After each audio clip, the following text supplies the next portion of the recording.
हमारा भारत विविधताओं का देश है। भारत में हर तरह की जलवायु परिस्थितियां, मौसम देखने को मिलते हैं। यहाँ भारत में काफ़ी हरियाली मिलती है तो कहीं पर बिल्कुल सूखे रेगिस्तान भी हैं और कहीं पर अत्यधिक बारिश वाले स्थान भी। इसके अलावा बर्फ भी हमें कश्मीर में देखने को मिल जाती है।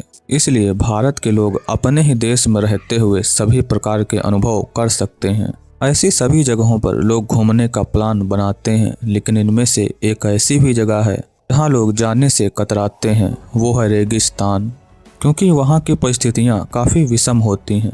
आज के वीडियो में हम आपको भारत के थार मरुस्थल के बारे में बताएंगे। थार भारत का सबसे बड़ा मरुस्थल है। थार मरुस्थल के कई ऐसे पहलू हैं जिनके बारे में आप नहीं जानते होंगे।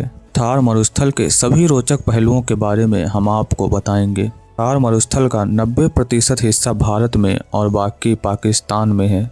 मरुस्थल 2,80,000 वर्ग किलोमीटर के क्षेत्र में फैला हुआ है। यहाँ पर दूर दूर तक सिर्फ रेत और रेत के टीले दिखाई पड़ते हैं।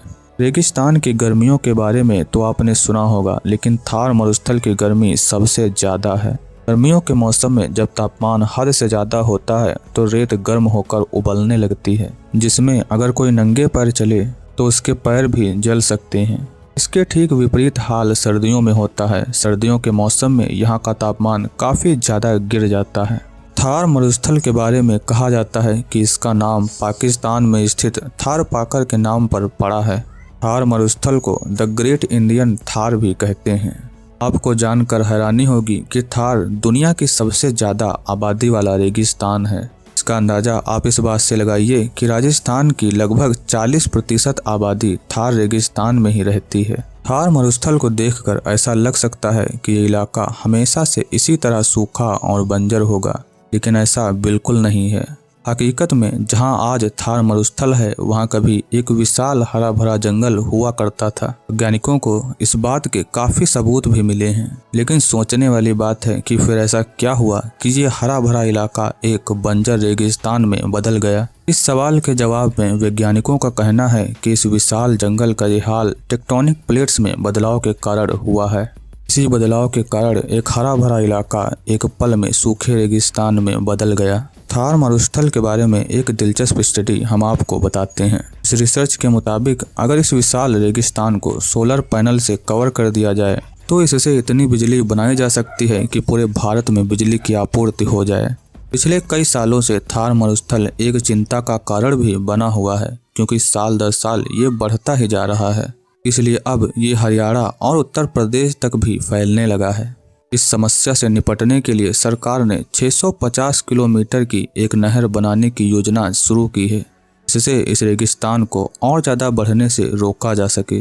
गर्मियों के मौसम में इस रेगिस्तान में 40 से 50 किलोमीटर की रफ्तार से आंधियां चलती हैं, जो यहाँ मौजूद बालू को सैकड़ों किलोमीटर दूर तक उड़ा ले जाती हैं।